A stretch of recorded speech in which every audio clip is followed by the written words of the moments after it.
Oh, I love me some good news. The Mummy. The Mummy 4. We're confirmed Brendan Fraser is coming back, as well as Rachel Weisz.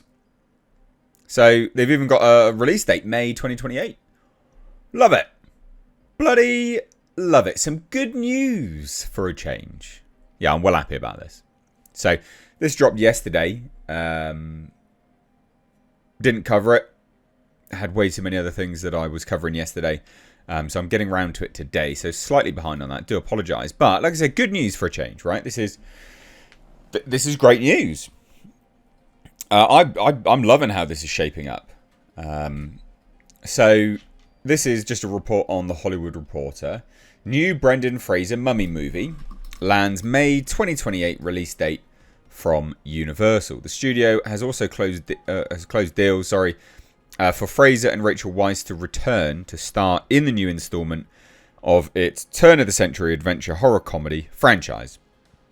Now, I really do think this is great news. I'm very excited for this.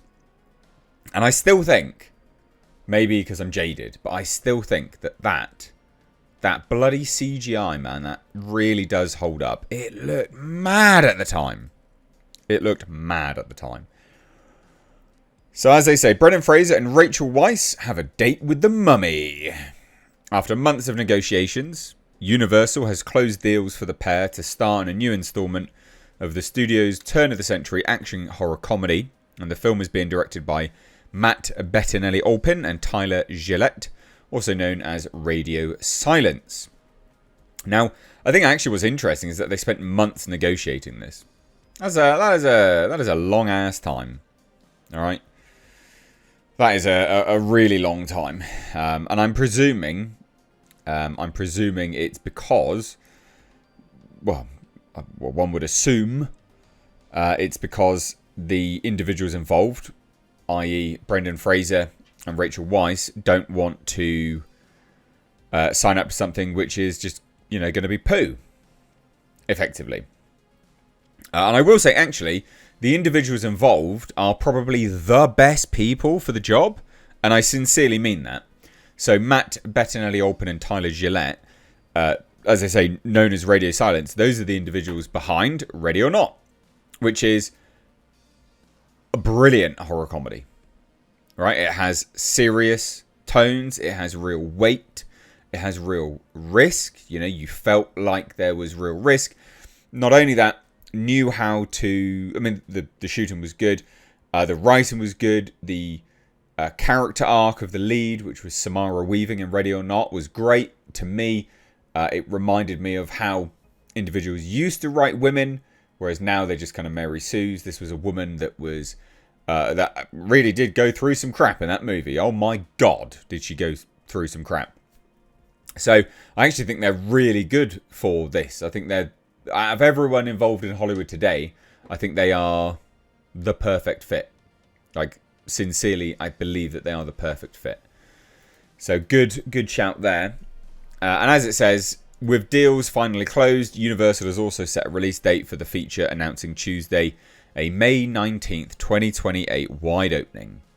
Plot details are being kept under wraps, but it is known that the actors will return to their roles as Rick and Evelyn O'Connor. Fraser led the trio of movies made between 1999 and 2008, while Weisz starred in the first two, and then was randomly swapped out, which was just really bizarre, but okay. So we've got David Cogshall, who did The Family Plan and Orphan First Kill, wrote the screenplay for the film. Now, I think that's actually interesting.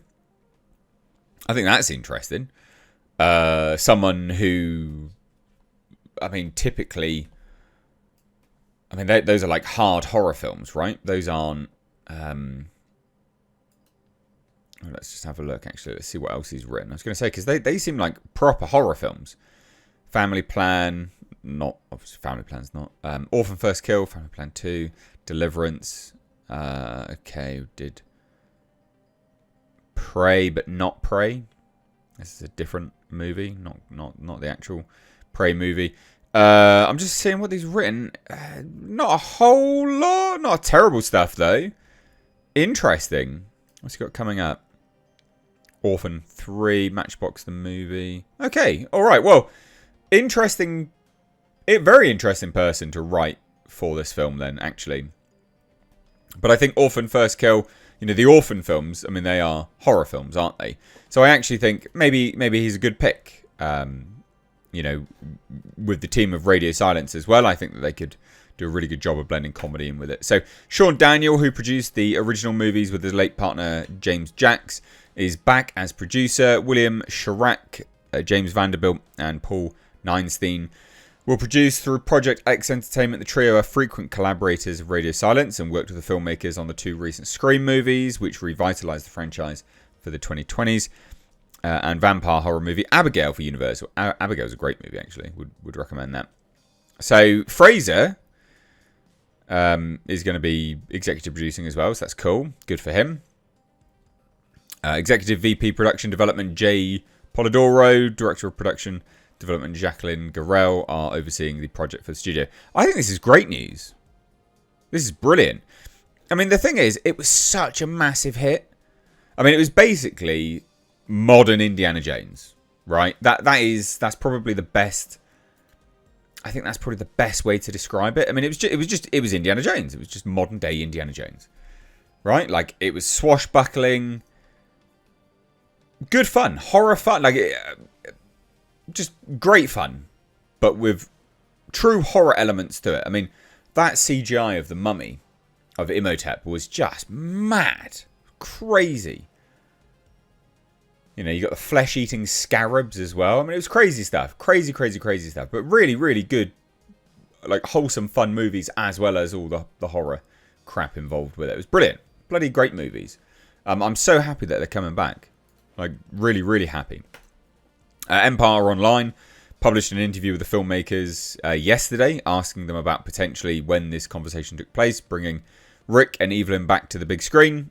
Having stepped into Scream, this is their reply, our radar for jumping into another franchise is that it has to feel special. And David Cogswell's script really does that. It's very beautiful and sweeping and scary and fun. Good. Brilliant. Yeah, I mean, so they say $400 million worldwide is what The Mummy and The Mummy Returns grossed. Both of them, actually, over $400 million, which is like, adjusted for inflation, is like $800 million a piece. I mean, it's a no-brainer to bring this franchise back. It's so good. And the thing is, it's not a reboot. You know, you are just, hopefully, just continuing the story.